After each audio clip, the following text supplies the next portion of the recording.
نحمده ونصلي ونسلم على رسوله الكريم أما بعد فأعوذ بالله من الشيطان الرجيم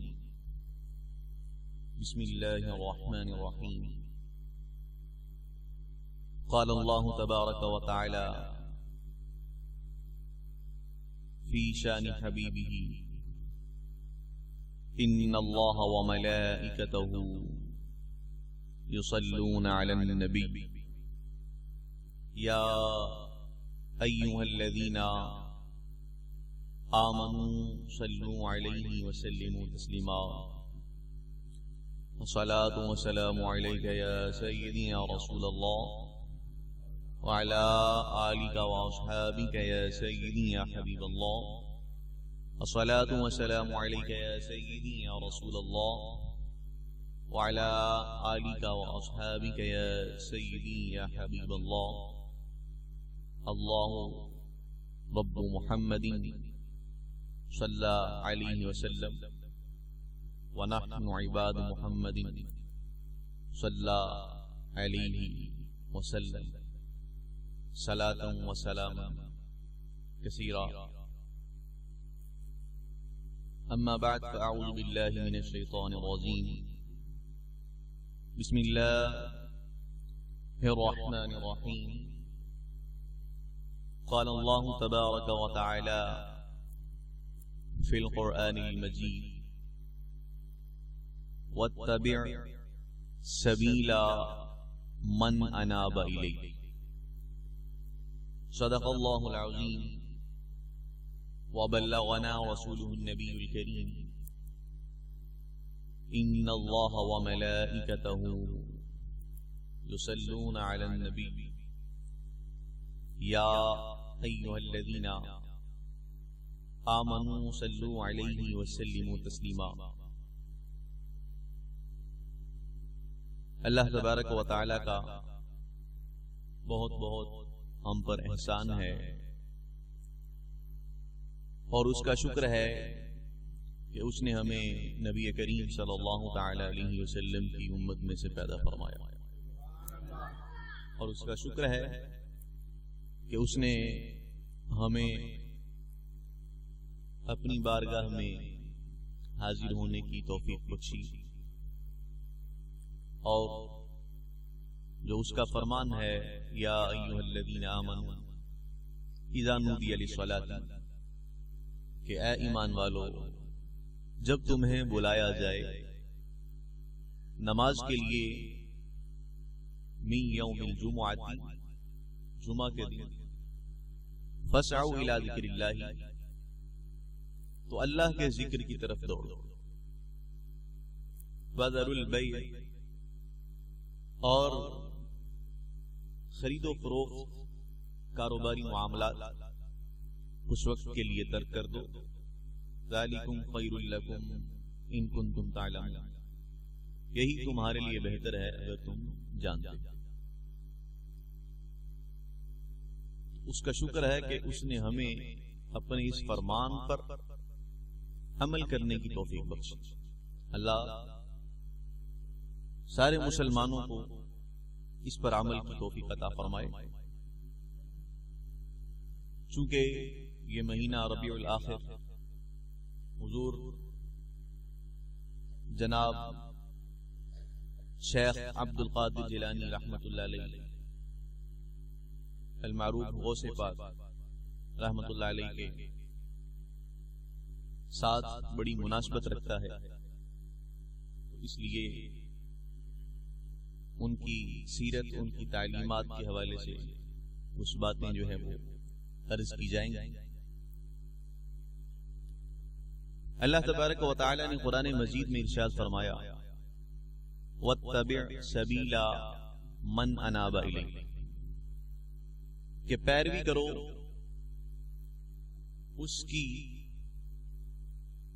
اس کے رستے کی، من اناب الیہ، جو میری طرف رجوع کرتا، جو میری طرف رجوع کرتا ہے اس سے مراد وہ لوگ ہیں اللہ کے، وہ بندے جو اللہ تبارک و تعالی کے قریب ہیں. انہی ہستیوں میں سے ایک ہستی جناب حضرت غوث پاک رحمت اللہ علیہ ہیں. اور غوث پاک رحمت اللہ علیہ کو اولیاء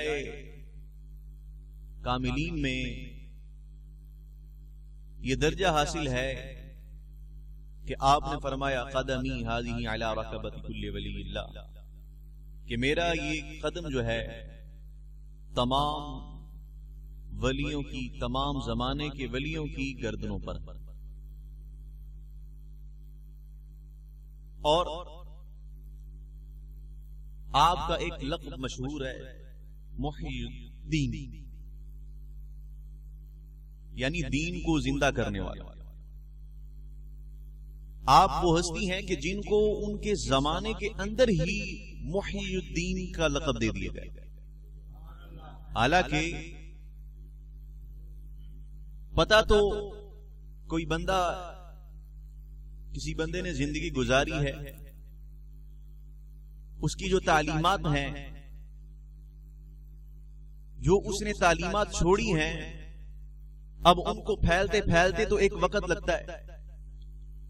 بنتا تو یہ ہے کہ دیکھا جائے 100 سال 200 سال 300 سال تک جو ہے اس کی تعلیمات کو دیکھا جائے، اور اس کی تعلیمات کس قدر پھیلیں اس لحاظ سے پھر اس کو لقب دیا جاتا ہے. لیکن غوث اعظم رحمت اللہ علیہ کا کمال یہ ہے کہ احیاء دین کے اعتبار سے، دین کو زندہ کرنے کے اعتبار سے آپ کا کردار یہ ہے، آپ کا کمال یہ ہے کہ آپ کو آپ کی زندگی کے اندر ہی محی الدین کا لقب دے دیا گیا. اور پھر یہ محی الدین، اس کی جو وجہ ہے علماء نے اس کے بارے میں جو کلام کیا ہے، انہوں نے یہ بھی لکھا ہے کہ جب ان سے ان کے نام کی وجہ تسمیہ پوچھی گئی، وجہ تسمیہ کہتے ہیں نام رکھنے کی وجہ، ما سبب تسمیتی کا محی الدین، ان کو پوچھا گیا کہ تمہارا نام، آپ کا نام جو ہے وہ محی الدین کس سبب سے ہے؟ تو آپ نے فرمایا کہ میں ایک مرتبہ کہیں سے گزر رہا تھا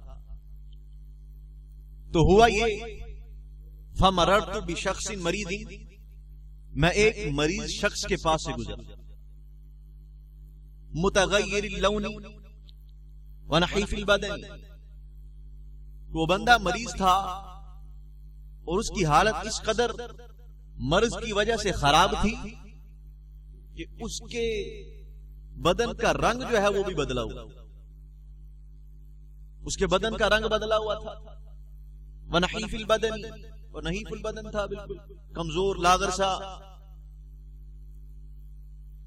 فقال السلام علیک یا عبد القادر، میں اس کے پاس سے جب گزرا تو اس نے مجھے کہا السلام علیک یا عبد القادر، اے عبد القادر تجھے سلام.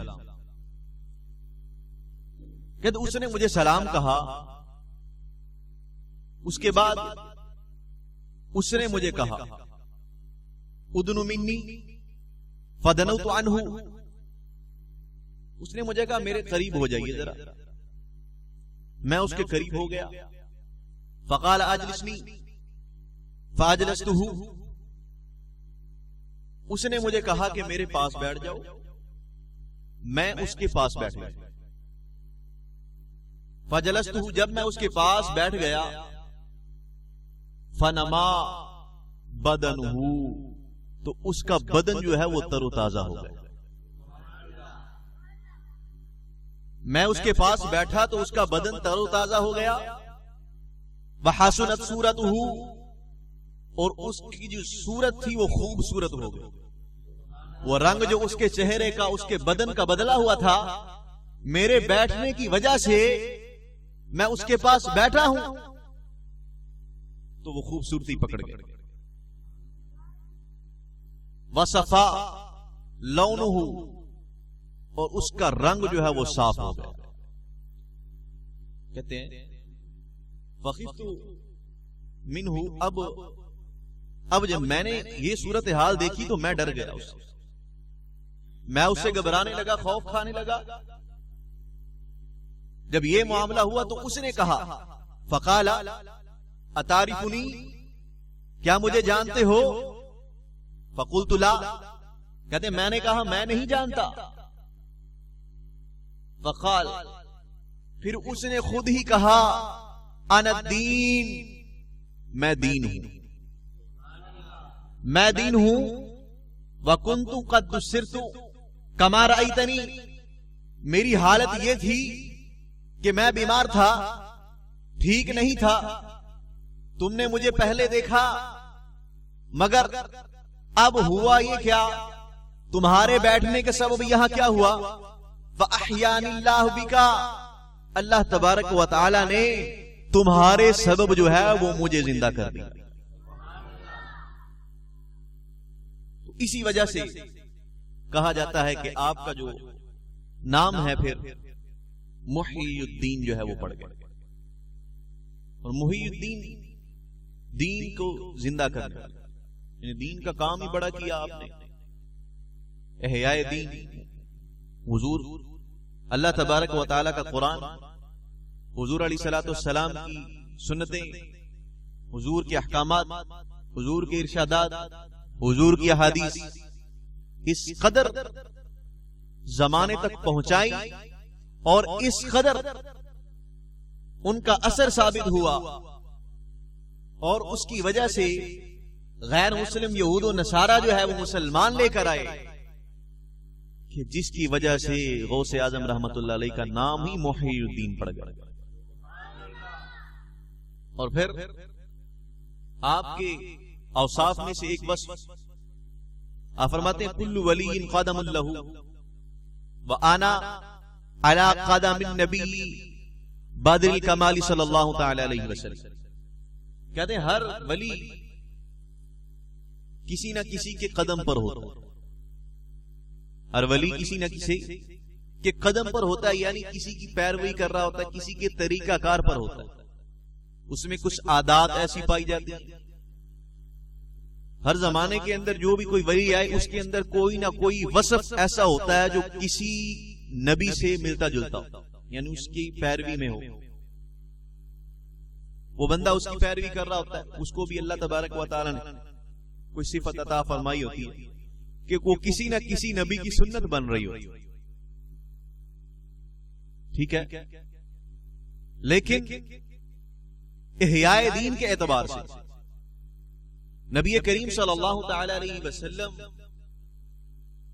کا جو طریقہ کار تھا اور جو نبی کریم صلی اللہ تعالی علیہ وسلم کی تبلیغ کا جو اثر تھا، آپ فرماتے ہیں وَأَنَا عَلَىٰ قَدَمِ النَّبِيِّ، ہر ولی کسی نہ کسی کے قدم پر ہوتا ہے، کسی نہ کسی نبی کے قدم پر ہوتا ہے، اور میں نبی کریم صلی اللہ تعالی علیہ وسلم کے قدم پر ہوں. جیسا کہ حضرت نوح علیہ الصلوۃ والسلام آپ نے 950 برس تبلیغ کی. حضرت نوح علیہ الصلوۃ والسلام بڑی شان والے نبی، اللہ کے نبی سارے شان والے، بڑی شان والے نبی حضرت نوح علیہ الصلوۃ والسلام، آپ نے 950 برس تبلیغ کی. لیکن اس تبلیغ کا جو اثر تھا، وہ رزلٹ جو تھا وہ مختلف تھا. سارے نبیوں نے تبلیغ کی، سارے نبیوں نے کام کیا، پیغام پہنچایا رب کا، لیکن ان کا جو رزلٹ نکلا وہ سارا ڈیفرنٹ تھا سب کا. حضرت نوح علیہ الصلوۃ والسلام نے 950 برس تبلیغ کی، لیکن مسلمان بندے کتنے ہوئے؟ بس چند سے.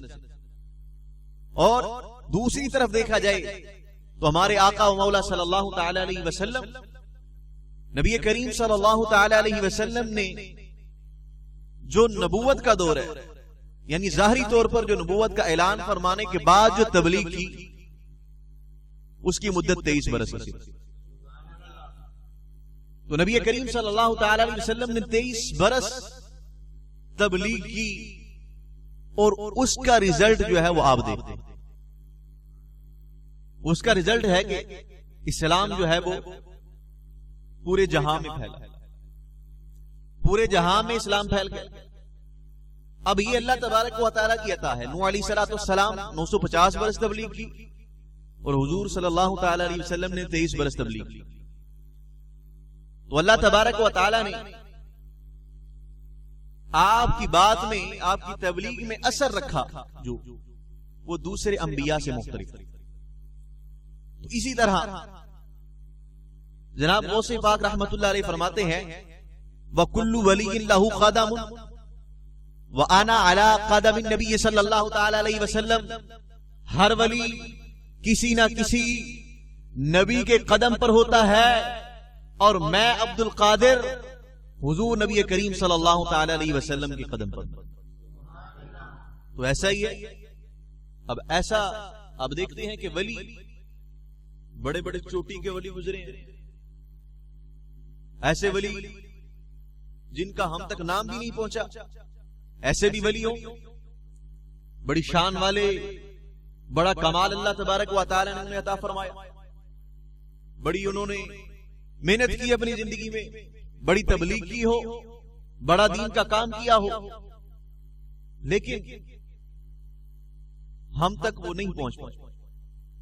ان کی تبلیغ کا وہ اثر جو ہے وہ اس طرح نہیں جس طرح حضور غوث پاک رحمت اللہ علیہ کی تبلیغ کا اثر.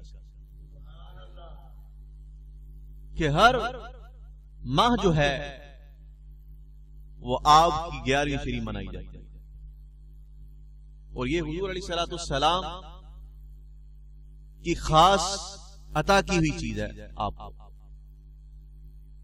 اور پھر آپ کا جو علم تھا،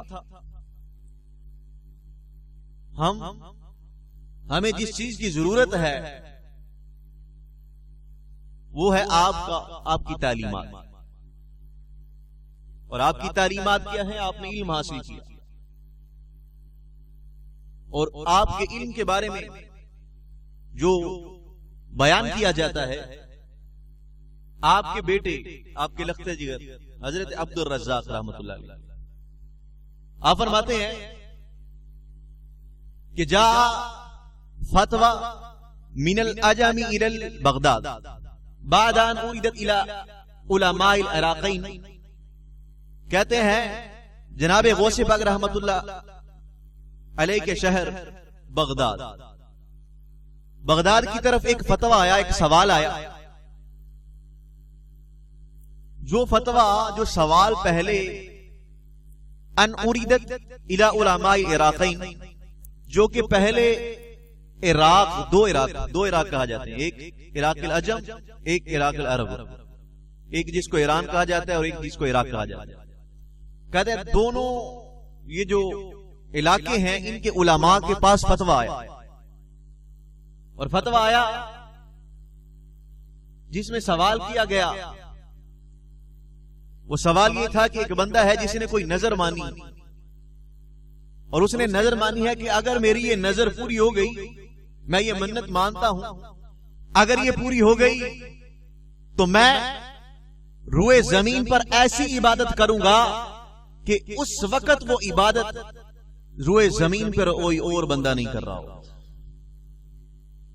اب کہتے ہیں یہ سوال آیا، اور پھر اس نے ایک شرط بھی ساتھ رکھی. اس نے کہا اگر میں ایسا نہ کر پاؤں تو میری بیوی کو 3 طلاق. اس نے اس طرح کی شرط رکھ دی.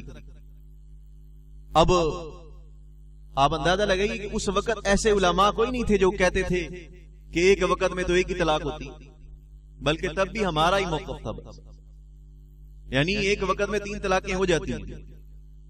تو تب کسی نے یہ نہیں کہا جی ایک وقت میں ایک ہی ہوگی، چلو کوئی بات نہیں ہے، ٹھیک ہے جی، بلکہ اس مسئلے کا حل پوچھا گیا. اس نے کہا ما یفعل من العبادات. اب اس کی نظر پوری ہو گئی تو وہ کہتا ہے اب کون سی عبادت کی جائے. شرط تو اس نے خود ہی رکھ دی. اب کہتے ہیں وہ سوال جو ہے وہ عراق کے علماء کی طرف پیش کیا گیا، بغداد پہ پیش کیا گیا، بڑے بڑے لوگوں کے پاس وہ سوال فتویٰ آیا، لیکن اس کا جواب کوئی دے نہ سکا. اب وہ بندہ کشمکش میں ہے، علماء نے اس کی بیوی کو طلاق سے بھی بچانا ہے. اب آپ کہتے ہیں، حضرت عبد الرزاق رحمت اللہ علیہ فرماتے ہیں پھر ہوا کیا؟ جا فتویٰ الی ولدی، پھر وہ فتویٰ وہ سوال میرے والد کی طرف آیا.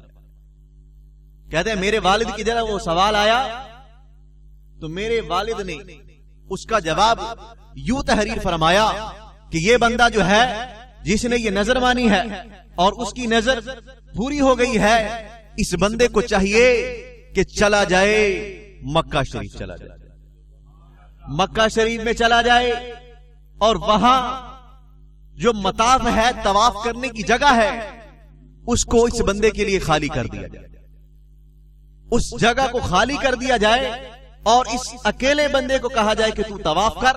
تو اکیلا بندہ طواف کر رہا ہوگا، اس وقت وہ عبادت روئے زمین پر کوئی اور بندہ نہیں کر رہا ہوگا، تو اس طرح تیری جو ہے وہ نظر پوری ہو جائے.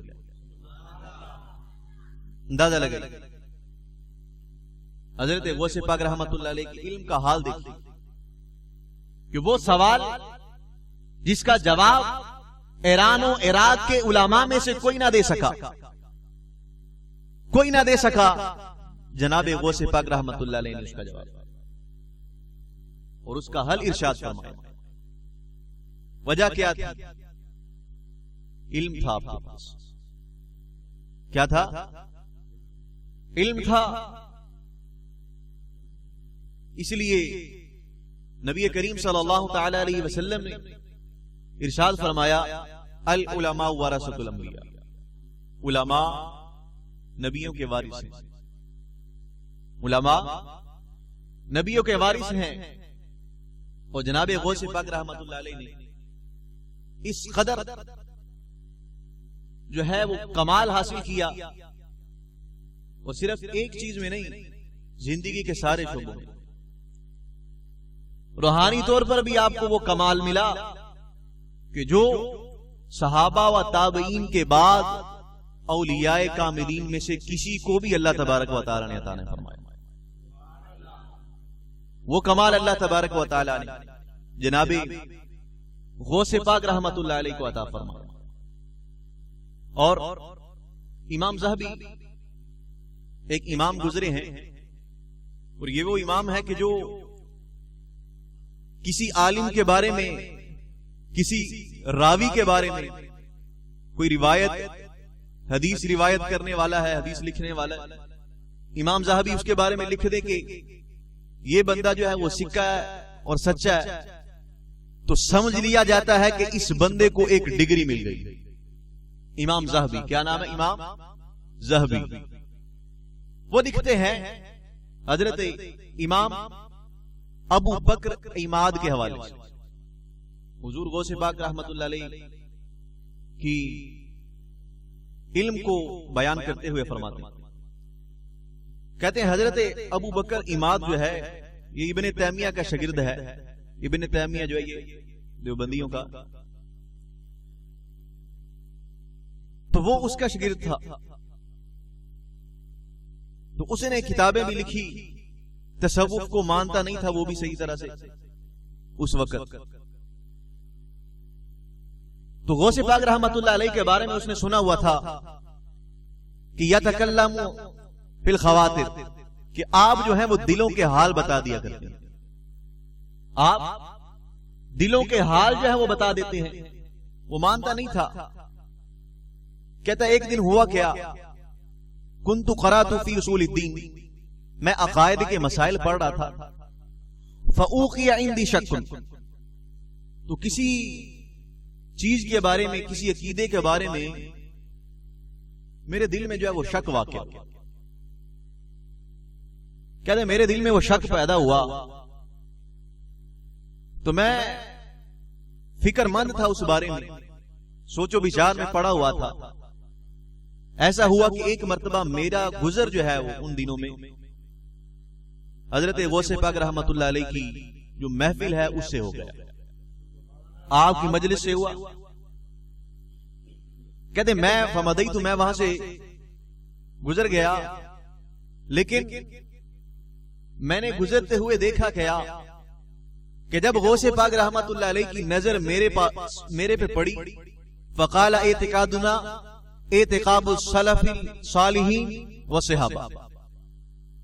کہتے ہیں غوث پاک رحمت اللہ علیہ نے فرمایا یہ ہمارا اعتقاد یعنی ہمارا عقیدہ ہمارے سلف و صالحین اور صحابہ کا عقیدہ ہے، یعنی جو عقیدہ ہمارے صحابہ کا تھا وہی عقیدہ ہمارا. اب کہتے ہیں جس مسئلے کے بارے میں مجھے شک تھا یہ وہی بیان کرنے لگے. میں جب سامنے گیا، اب یہ عالم تھے، عالم جو ہے اتنی جلدی ہار نہیں مانتے. وہ کہتے ہیں میں نے کہا ہاذا اتفاقا، کہ یہ جو ہے اتفاق ہے کہ میں آیا ہوں، یہ گفتگو چل رہی ہے. کہتے ثم التفت، اس کے بعد پھر وہ دوبارہ کلام کرنے لگے، اور پھر انہوں نے دوسری مرتبہ بھی کہا اعتقادنا اعتقاد السلف والصحابہ، ہمارا جو عقیدہ ہے وہ ہمارے سلف و صالحین کا عقیدہ اور صحابہ کا عقیدہ. کہتے دوسری بار پھر جو ہے وہ میں نے اپنے آپ کو کہا الواعظ قد یلتفت، کہ جو تقریر کرنے والا ہے یہ ویسے بھی بات کو دہراتا. کہتے میں نے کہا یہ پھر دوسری مرتبہ بھی اسی وجہ سے دہرا رہے ہوں گے. کہتے پھر میں نے اپنے نفس میں یہی سوچا. کہتے پھر تیسری مرتبہ ثم التفت ثالثۃ وقال یا ابا بکر ھذا اعتقادنا اعتقاد السلف والصحابہ. کہتے ہیں تیسری مرتبہ جب انہوں نے کلام کیا تو انہوں نے میرا نام لا کے مجھے پکارا، یا ابا بکر، اے ابو بکر، ہمارا جو عقیدہ ہے ہمارے سلف و صالحین اور صحابہ والا عقیدہ ہے. کہتے ہیں اس کے بعد پھر انہوں نے ایک اور کلام کیا، فقال فقم قد جاء ابوک، انہوں نے کہا کھڑا ہو جا، تیرا باپ جو ہے تیرے گھر آ گیا ہے. کہتے ہیں میں ان دنوں ہم پریشان تھے ایک اس وجہ سے کہ کافی دن ہو گئے تھے ہمارے والد صاحب مل نہیں رہے تھے. کہتے ہیں میں نے دیکھا کہ آپ کلام کرنے لگے ہیں مجھ سے یہ کہ قد جاء ابوک، کھڑا ہو جا، تیرا والد تیرے گھر آ گیا ہے. کہتے ہیں فقمت مبادرا قد جاء ابی، کہتے ہیں میں اسی وقت تیزی میں دوڑا اپنے گھر گیا، جا کر دیکھا کہ میرا والد جو ہے وہ گھر آ چکا. کہتے ہیں پھر میرا اعتقاد بھی اس بات پر پکا ہو گیا کہ اعتقادنا اعتقاد السلف والصحابہ، کہ ہمارا عقیدہ جو ہے وہ سلف و صالحین اور صحابہ والا عقیدہ ہے. اور میرا جو گمان تھا وہ اس یقین میں پھر بدل گیا کہ واقعی جناب غوث پاک رحمت اللہ علیہ دلوں کے حال جانتے ہیں. اور دلوں کے حال جانتے کیسے ہیں؟ انہوں نے ترک دنیا کیا، دنیا کو ترک کیا. اور دنیا کو ترک کرنے کے بارے میں نبی کریم صلی اللہ تعالی علیہ وسلم کی حدیث مبارک حضور نے فرمایا حب الدنیا رأس کل خطیۃ، دنیا کی محبت ساری برائیوں کی جڑ. وترک الدنیا رأس کل عبادہ، اور دنیا کو ترک کر دینا، دنیا کو چھوڑ دینا، دنیا سے غافل ہو جانا ساری عبادتوں کی اصل ہے. اللہ تبارک و تعالی سے دعا ہے ہمیں سمجھنے کی اور اس پہ عمل کرنے کی توفیق عطا فرمائے. وما توفیقی الا باللہ.